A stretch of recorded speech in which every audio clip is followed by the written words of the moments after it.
Rishi Sunak appointing, crucially, David Cameron and also sacking Suella Braverman. What does that achieve? Yeah, I mean, what a reshuffle. Nobody was expecting David Cameron to step out of that car. But these were necessary changes. And given where we are in the polls, which you touched on, it was important to introduce new personalities, bring in heavyweights, including David Cameron. It really has been, I think, a change in political direction, an injection of energy and experience. I mean, three big things compared with last week. It's drawn a line under those difficult headlines that we had last week. It offers clarity, which, again, I think you and I might disagree with, on where the party should position itself as a centre-right party, a more mainstream party that's going to appeal to the wider electorate. And this is traditionally from where, by the way, we've won previous elections. And then finally, the area where you and I spend a lot of time focusing on, it introduces a heavyweight, a respected figure to lead on our foreign and security policy. And as we've discussed so many times, the world is getting more dangerous, not less. You look at the UK from abroad, I'm afraid this does take us back a little bit to Brexit. There has been a fair bit of chop and change looking at the UK from outside of, in the government of the last few years. David Cameron will be seen as a known quantity with huge international experience, attending those NATO summits, G7, G20 and so forth, international bilaterals. He's an established player with a relationship with Washington, D.C. That's critical at the moment. You say so I do hope this will elevate our role on the international stage. Established or establishment? Look, if the argument is we need to have someone that people have heard of, let's just bring back Tony Blair and have done with it. Well, I don't think Tony Blair was invited to come back. I'm surprised David Cameron. What we need to do. I'm surprised David Cameron will take the pay cut. I mean, mind you, maybe he didn't make the money he was hoping to make from lobbying the government over Greensill. This is a man with a lot of baggage. This is a man with a hell of a lot of baggage when it comes to what he did in terms of lobbying since he left office. I think this is going to come back to haunt the party. I really do.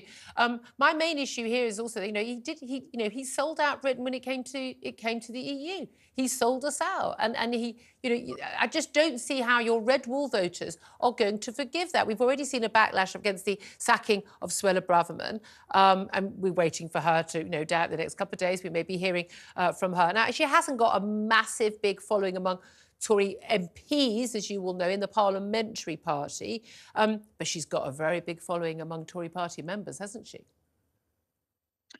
Let's try and put all these pieces together as to what David Cameron can attempt to do, because half of our GDP is affected by international headwinds. We sometimes forget that when we have so many domestic debates, with inflation and so forth. The reason why inflation continues to be high is because of the cost of food prices, and that's affected by what's going on in Ukraine. Oil prices are now going up again because of what's going on in the Middle East, in the conflict there. But who's providing the solutions? Who's got the convening power? Who's able to look at some of the challenges and provide solutions, get their heads around the table? This is traditionally what Britain does, and does well. We did it, twice last century on a monumental scale, stepping forward perhaps when other nations hesitated. Now, we can't do all the heavy lifting. We are a different country today compared with last century.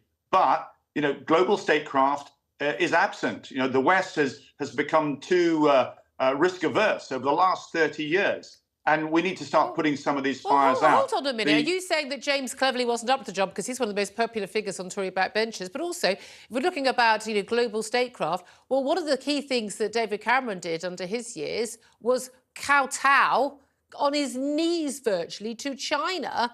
He's been earning a lot of money with China since he's left office, given that China is one of the single biggest threats to safety and the peace in the world order and to Britain and the West. Is he really the right man for the job? Yeah, it wasn't just the UK. It was the entire West entertained and encouraged China to ingratiate itself into the international rules-based order. We did not expect them to take advantage in the way that they've done. I mean, I'm sorry, I only did history A-level. I didn't do it as a degree, but I'm pretty sure I could have predicted that. I'm not sure. Nobody predicted this. All these voices. Nobody predicted that a totalitarian, murderous government would continue being a totalitarian, murderous government. But if they're invited to a couple of summits, then they're going to change completely. Yeah, I mean, that was totally predictable, Tobias. No, I think you oversimplify what happened there. There was China was invited to join the World Trade Organization on the agreement that they would then introduce democratic reform, introduce improvement to their human rights, as we've seen with other countries, and indeed what was happening there with Russia at that time. You're absolutely right. In retrospect, we learned the hard way that China absolutely had a very different agenda, which I don't believe, I would say, that we've still even woken up to on where they want to take the world. And when they didn't change, we just carried on trading with them. Well, that's a separate discussion, which I was one of the very first as well. You were. We need a far more robust China. Okay. It actually took backbenchers here in Parliament, Ian Duncan Smith and others, to say, let's remove Huawei, from our telecom system, for example. You're right. We don't have a robust China policy, but that's partly because the West doesn't